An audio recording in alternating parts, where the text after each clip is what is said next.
I thank the Chair, thank the Majority Leader. I think many of you are aware of why I'm here today. I am aware of the dishonor that has befallen me in the last 3 years, and I don't want to visit further that dishonor on the Senate. I respect this institution and my colleagues too much for that. For 27 years, I've worked alongside Bob Dole, Ted Stevens, a few others from that era, and most of all from Mark Hatfield, who was not just a colleague, but a friend of almost 50 years standing, who I met when I was a teenage young Republican, and he was a bright, young, as yet unelected state legislator, and he subsequently turned out to be my teacher, mentor, friend, fraternity brother. There have been many successes in these 27 years, some failures, some frustrations. Let me remember a few, if I could, with your indulgence. Hell's Canyon, that great gash in the earth that is the boundary between Idaho and Oregon, with the Snake River running through it. The deepest gorge in the United States. In the late 60s, early 70s, for about 6 years, we had a battle on trying to stop a dam from being built in the gorge, and at the same time to create a national recreation area. And the humor I see in this is I smile at some of the newspaper stories that I've seen recently about business lobbyists writing legislation. I want you to picture this trip. We're on a raft trip in the river. I'd been invited by a lot of environmentalists, mostly strangers that I did not know. I had not seen the gorge before. They wanted me to see it and become involved in the saving of it.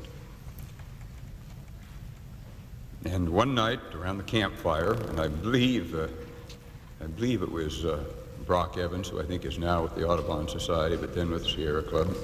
I think it was Brock. We have a highway map. It has Oregon and Washington on it. He takes out a laundry pen. He says, I kind of think this is where the boundaries ought to be. He draws it. And somebody that was on the trip says, what about those minerals down there in Idaho? And he looks and goes, all right, kind of crosses it out and he draws it up here. That became the boundaries. The humor was, realizing this is drawn with a marking pen, when you take it to the Legislative Council's office and said, here, do you know how many miles there is in a marker pen? And he'd say to me, well, where are these boundaries? And I would have to kind of smile and say, well, you'll have to call Brock. I'm not quite sure where they go. We saved it. Truck deregulation, an arcane subject. It's probably saved the consumers more money and worked better than anything in deregulation that we've done. Abortion, early on, a lonely fight. I remember in 1970 and 71 when I introduced the first national abortion legislation. Could get no co-sponsor in the Senate. Only one nibble in the House from Pete McCloskey. He did not quite come on as a sponsor, but nibbled. 2 years before Roe versus Wade, those were lonely days, and that is not a fight that is even yet secure. Israel, my trips there, those golden domes, the fight that so many of us have made year after year to keep that bastion of our heritage safe, free, and to this date, not guaranteed. Tax reform in 1986, we were up against the verge of failure. The House had passed a middling bill. I was chairman of the Finance Committee, and every day we were voting away $15 or $20 billion in more loopholes. I finally just adjourned the committee and said, we're done. I remember Bill Armstrong saying, we're done for the day. I says, no, we're done for the session. We're not going to have any more meetings. This is it. Bill Diefendorfer and I, my chief counsel, went out to the Irish Times and had a famous 2 pitchers of beer. Those were in the days when I drank. I quit drinking years ago. But I can see why they call it courage. By the time we'd finished the second pitcher, He had drafted out on a napkin the outlines. And really said, okay, if they want tax reform, we'll give them tax reform. And here's an example of this body that can move when it wants to move. From the time the committee first saw the bill until they passed it, 12 days,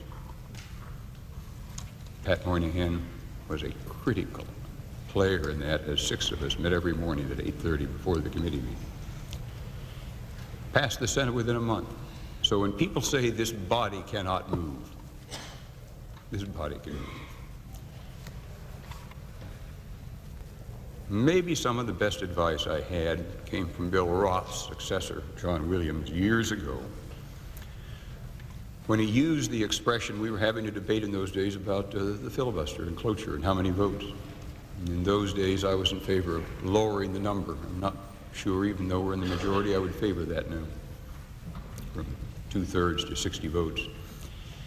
John Williams said, we make more mistakes in haste than we lose opportunities in delay. If something should pass, it will pass. He said it may take 4 or 5 years. That's not a long time in the history of the Republic. But too often, in haste, we pass things and have to repent. So for whatever advice I would have, I would hope we would not make things too easy in this body to slip through, and I say that as a member of the majority. Tuition tax credits, a failure. Pat Moynihan and I introduced the first bill in 1977. We've been introducing it ever since. Its day may come, it may be here, but one of the great moments of humor, you have to picture this situation, is the Carter administration. They're terribly opposed to this tuition tax credit bill. Secretary Califano had testified against it twice in the Ways and Means Committee meeting. Came to a Finance Committee hearing, and Assistant Secretary for Legislative Affairs Dick Warden came to testify. He'd previously been with the United Auto Workers and was hired on as the lobbyist, basically, for Health and Human Services, HEW as we called it then. He was about 30 seconds into his testimony, and Senator Moynihan leans forward and he said, Mr. Warden, why are you here? Why are you here?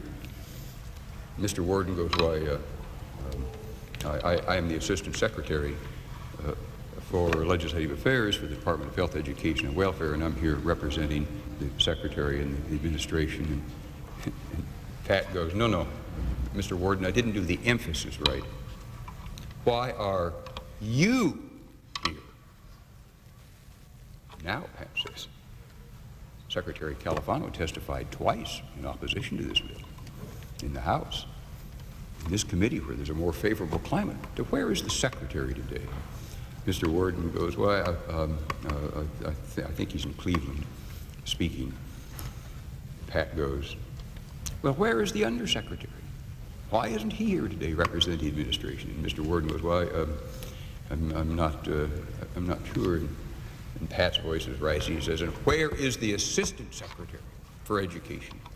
Mr. Warden, I was in the Kennedy administration when that position was created, and I can tell you that man has utterly nothing to do at all.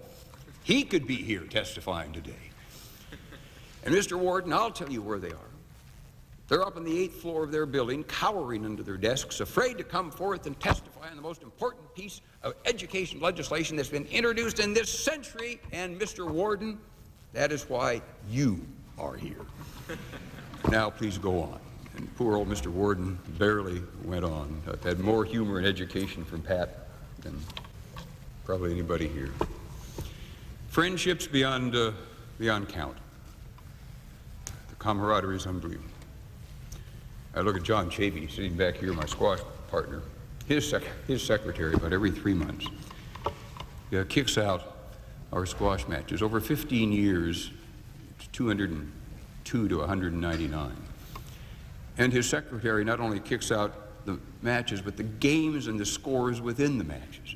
John every now and then presents it to me. Back we go, back and forth, as evenly matched as you can be.